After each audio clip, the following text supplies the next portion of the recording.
I'm Matt Towery for InsiderAdvantage, the Southern Political Report.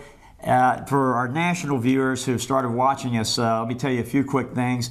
I write a column for Creators Syndicate, which is syndicated for newspapers around the country. It's based out of Jacksonville, Florida, but runs in newspapers and websites across the country. I was formerly Newt Gingrich's chairman at one time in his political campaigns when he was Speaker, served in the legislature as a Republican, have worked in presidential campaigns, congressional campaigns, senatorial campaigns, but retired from politics several years ago, formed InsiderAdvantage, and now totally nonpartisan because of my polling. InsiderAdvantage, one of the top polling firms in the nation. And so we talk both about Democrat campaigns and Republican campaigns. And by the way, yes, I get it, folks. I know about the Trump thing, and to all of you, you're fired. Now, let's move forward. We've got on with us today a guy who I just think knows what's going on in Iowa better than anyone else, and he is Jamie Johnson, who is with KFFF Radio out in Iowa. You can actually go to his site, iowanewstalk.com. Jamie, you just finished an interview with ABC News. First of all, tell us what you've been doing today, and tell us what kind of reaction you saw.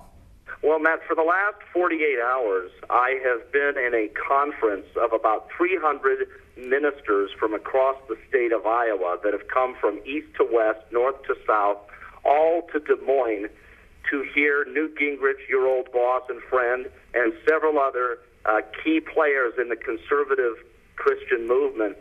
And an invitation had been extended to all of the Democratic candidates and all the Republican candidates a year ago, but the only one who bothered to RSVP and say, yes, I will come and address your conference was Governor Mike Huckabee, because he understood the importance of speaking to pastors, because pastors have a tremendous amount of influence in the average working family here in America. So, and what kind of reaction did he get?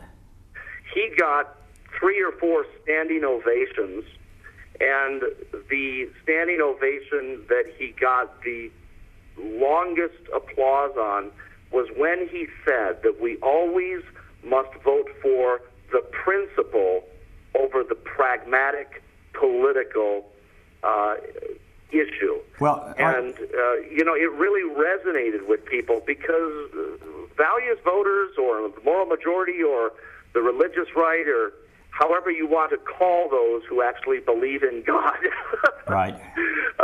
He appeals to them, and they want to hear that. Okay, so let's talk strategy. It's more important than the man. Let's talk strategy real quickly. I've had this theory that I've been talking about, and I'm going to go into greater detail tomorrow. Read my national column. It will actually be coming out on today's Wednesday, so you'll actually be seeing it on Thursday. But on Thursday morning, look for my national column. You can Google it. You'll find, just put Matt Towery. You'll find it in Google News, townhall.com, and later in the week at the Jacksonville newspaper and other newspapers. But read this column, because I'm going to go even beyond what we're about to talk about the Iowa turnout. Now, real quickly, Jamie, my theory has been it is going to be cold up there. Imagine that it would be, as it normally is up there, unless we have global warming everywhere. You're going to have the Orange Bowl on TV. You've got Kansas playing in that, one of the neighboring states. And it's also 2 days after New Year's. I think the turnout may not be so strong, and I think that may mean that Ron Paul may do something that the national press and a lot of the other pollsters aren't picking up on yet, and that is he may do much better than people expect. What do you think? You're right, Matt. The Orange Bowl combined with a very cold January night. Remember, it gets dark in January in Iowa at 4:30 in the afternoon. So people have to brave the snow, possibly, or the sleet, cold, dark. And, the guy who has left home at 7 a.m. and has just come home at 6 p.m., he's tired. The last thing he may want to do on a cold night is go out to a 2 or 3 hour meeting where he has to put up with a bunch of talk. This is not a primary. It's a caucus. And so the Ron Paul supporters, who are very committed, one might even say rabid, they are going to go through snow and sleet and driving rain to give their candidate the best outcome possible. So it's even conceivable, Matt, that Ron Paul might make third place and might bump Rudy Giuliani down to fourth. And so really what we have going on right now, your perception is that the Des Moines Register poll is pretty much correct. Huckabee is rising. You have Mitt Romney, who you think is in trouble, I take it. And also you're looking at Ron Paul as someone who might cause problems for candidates like Giuliani and Thompson. Is that a fair take?